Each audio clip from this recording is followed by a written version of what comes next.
এই যে রমজান মাস আসতেছে, এই জন্য নামাজের কথাটা অত্যন্ত গুরুত্বপূর্ণ ছিল। যে কথাটা আমি আপনাকে বলে দিই, আপনি কষ্ট করে সারাদিন সিয়াম পালন করবেন, কিন্তু বেনামাজি জেনে নেন আপনি সারাদিন শুধু কষ্টই পাবেন, সন্ধ্যার পরে আপনার একটাও নেকি লেখা হবে না।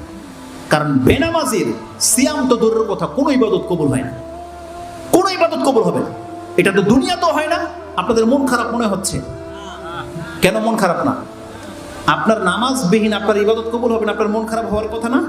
বলে কি আমার তো মন খারাপ হবে, এত ইবাদত করি, আমার নামাজ না পড়লে যদি সব নষ্ট হয়ে যায়, আপনার মন খারাপ হওয়ার কথা না? যদি মন খারাপ হয় তাহলে আপনি নামাজ পড়েন।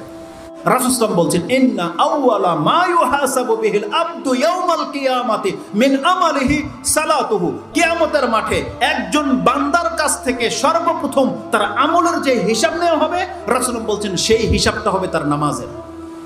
আউওয়ালা মা ইউহাসাবু, প্রথম তার হিসাব নেওয়া হবে নামাজের।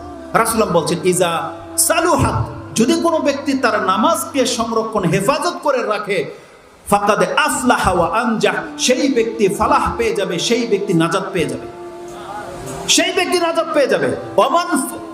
ওয়ামান ফাসাদাত, আর যেই ব্যক্তি তার নামাজকে ধ্বংস করেছে, ফাকাদ খাবা ওয়া খাসিরা, সেই ব্যক্তি ধ্বংস হবে এবং নিজেকে সে লাঞ্ছিত করে ছেড়ে দিল। এটা ইমাম তিরমিজি এবং ইমাম নাসাই তাদের উভয়ে এই একই শব্দে উল্লেখ করে দিয়েছে যে যেই ব্যক্তি নামাজকে ধ্বংস করে দিয়েছে, কিয়ামতের মাঠে ওর কি ইবাদত, আগে কি করেছে, এটা জিজ্ঞাসা করা হবে না। এটা যেমন সিয়াম যত বড় ইবাদত হোক না কেন, আব্দুর রাজ্জাক সাহেব বলেছেন ইবাদতের জগতে সবচেয়ে দামি সিয়াম ইবাদত তা হোক, কিন্তু বিচারের মাঠে যদি সালাত নামাজ না থাকে তাহলে কোনো ইবাদত থাকবে না, সব বাতিল।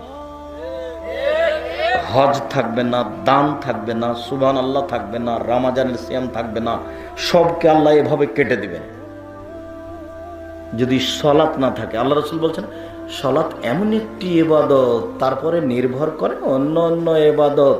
সালাত এমন একটি ইবাদত যার উপরে নির্ভর করে অন্য অন্য ইবাদত। শোনো পৃথিবীর মানুষ, যদি তোমরা সালাত আদায় করো, কবিলাত সালাত কবিলা সায়রা আমালিহি, তাহলে তোমার সালাত কবুল করা হবে, সব আমল কবুল করা হবে। আইন রুদ্দাত আলাইহি সালাতুহু, আর যদি সালাত তোমার উপরে প্রত্যাখ্যান করা হয়, বিচারের মাঠে যদি তোমার সালাত না থাকে, তাহলে রুদ্দাত আলাইহি সায়রা আমালিহি, সব আমল তোমার উপরে নিক্ষেপ করা হবে, যাও তোমার কিছুই নেই। সালাত নাই তো কিছুই নাই। যারা আধা নামাজি বেনামাজি, ওদের রমজান মাসে রোজা হচ্ছে হিন্দুদের উপবাসের মতো। হিন্দুরা উপবাস করে, হিন্দুরা ওদের রোজাকে কি বলে? উপবাস বলে। তো বেনামাজিদের রোজা রাখা হচ্ছে হিন্দুদের উপবাসের সমান। কারণ যে নামাজ পড়ে না সে তার ইমানকে ভঙ্গ করে। কুফরের অবস্থা, কুফরের অবস্থা কোনো আমল কবুল হয় না, কুফরের অবস্থায় কোনো আমল কবুল হয় না। ভালো করে শুনতে, ফজরের নামাজ পড়েন না, সাহরি খেয়ে রাত 12টায় শুয়ে গেলেন আর রোজা রাখলেন, 4 ওয়াক্ত নামাজ পড়েন, কি আশা করছেন আল্লাহর কাছে? বঞ্চিত হতভাগা, কোনো আশা করেন না আপনি, এই আশা করে লাভ নেই আপনার। ইসলাম আমাদের প্রথমে বুঝতে হবে যে সিয়ামের চেয়ে সালাত অনেক গুরুত্বপূর্ণ ইবাদত। সালাত যিনি ইচ্ছা করে পালন করেন না, হাদিস শরীফে এবং কোরআনের বিভিন্ন আয়াতে তাকে কাফের বলা হয়েছে, কাফেরদের অন্তর্ভুক্ত করা হয়েছে।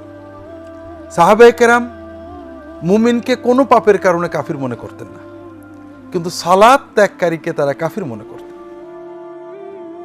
আমরা যারা শুধুমাত্র রোজা রাখতেছি কিন্তু ফরজ সালাত আদায় করতেছি না, আল্লাহ রাব্বুল আলামিন কিন্তু কিয়ামতের ময়দানে সর্বপ্রথম আমাদেরকে নামাজের জন্য হিসাব নেবেন।